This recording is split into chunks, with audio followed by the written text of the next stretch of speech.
Some things happen in life. In that moment, they seem so ordinary. Later, you realize that was the exact moment everything began. George, at 61 years old, was a kind man who always took care of the people he valued. When he invited his beloved nephew, Don, to stay at our home, I never could have imagined how much my life was about to change. Anthony's serious expression still lingers in my mind when he told me, "Sophia, Don is a sensitive boy. You know he has trouble sleeping at night. Take good care of him, okay? He needs to get himself together before starting at university." But how could I have known that we'd finally get the call about the house we've been waiting for, and that George would leave for 3 days to check it out, leaving me alone with Don. Don, at 20 years old, was no longer a boy. His tall frame, broad shoulders, and mature appearance made that clear. But to George, he was still just his little nephew. As for me, I had always felt a strange warmth and faint excitement around Don. No matter how hard I tried to suppress it, there was always something about our interactions. But this time, the thought of being alone with him for 3 days both excited and settled me.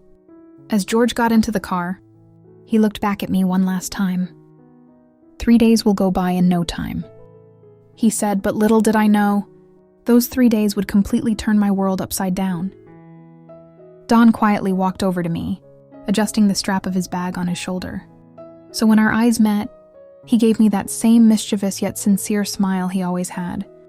"Looks like it's just the two of us now," he said, his voice relaxed but with an undeniable depth. At that moment, I felt a strange excitement. Don had grown up, matured.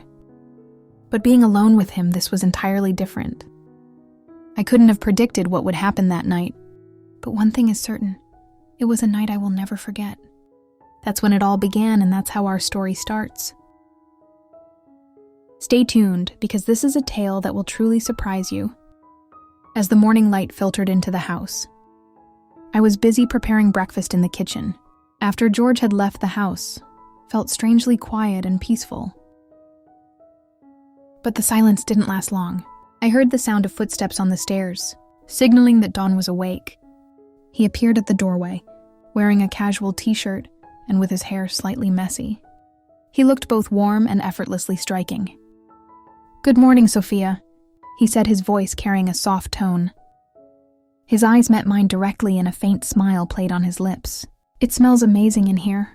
What are you making?" Before I could respond, he walked closer and lightly placed his hand on my waist.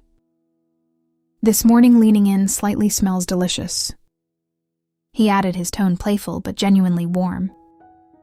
That unexpected touch startled me, but not in an unpleasant way. It felt strangely natural. "Just a classic breakfast," I said, trying to steady my voice to hide the tremble. "Do you want some? I'll eat whatever you make," he said, his eyes subtly scanning me. At that moment, it felt like he wasn't just in the kitchen. He was completely focused on me. When we sat down at the breakfast table, the space between us felt smaller somehow. Don spoke in his usual laid-back manner, but there was a different undertone to his words this time. "You know, Sophia, you're incredibly attractive for your age," he said suddenly. His words were so direct and unexpected that I had to set my fork down on the table.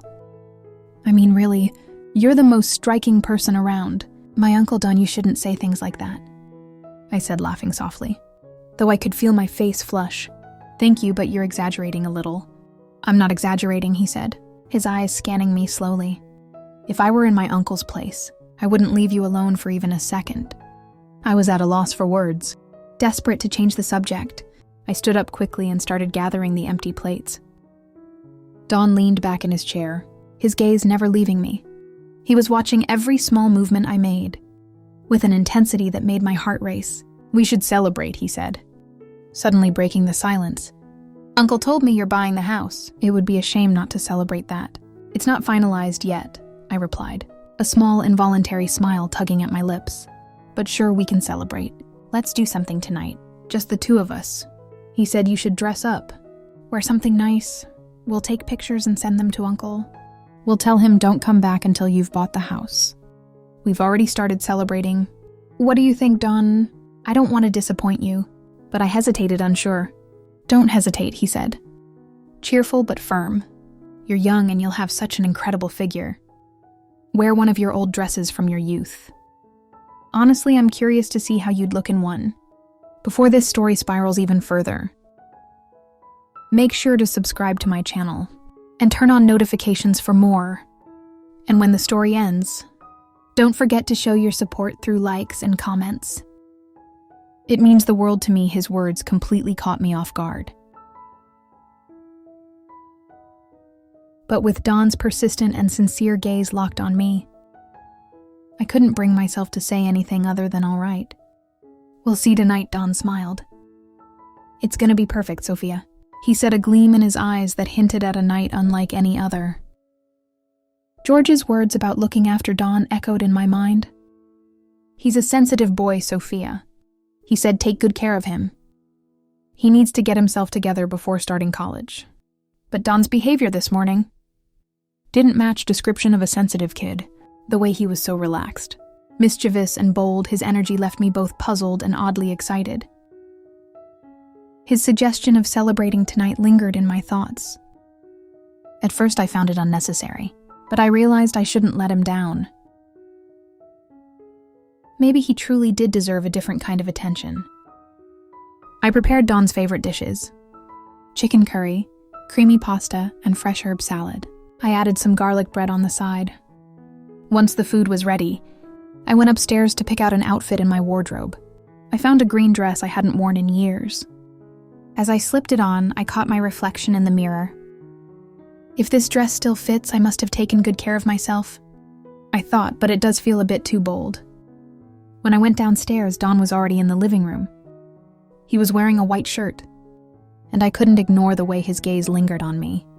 That dress looks absolutely stunning on you, he said, admiration evident in his tone. I felt my cheeks flush slightly. Thank you, Don. You're looking quite sharp yourself, I replied. He smiled and pulled out a chair for me to sit at the table. Our conversation at dinner was warm. Don was witty and sincere, but the way his gaze lingered on me a little too long made me both uneasy and strangely flattered. I could feel it in the air. This wasn't going to be an ordinary evening. While sitting at the table, Don leaned in slightly, his voice deep and intimate. Thank you for tonight, Sophia. Everything is amazing. But I think it could be even better, even more exciting, he said.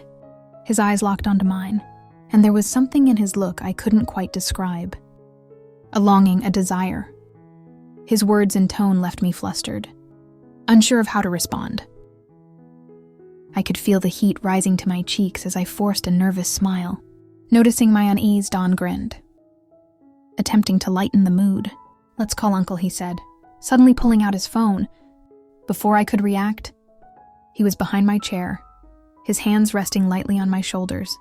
The warmth of his touch sent a shiver through me, making my heart race. His breath close to my ear was almost tangible. When Anthony's face appeared on the screen, Don immediately started talking with an upbeat tone. Uncle, we've already started celebrating. He said. He turned the camera to the table, showcasing the beautifully set meal.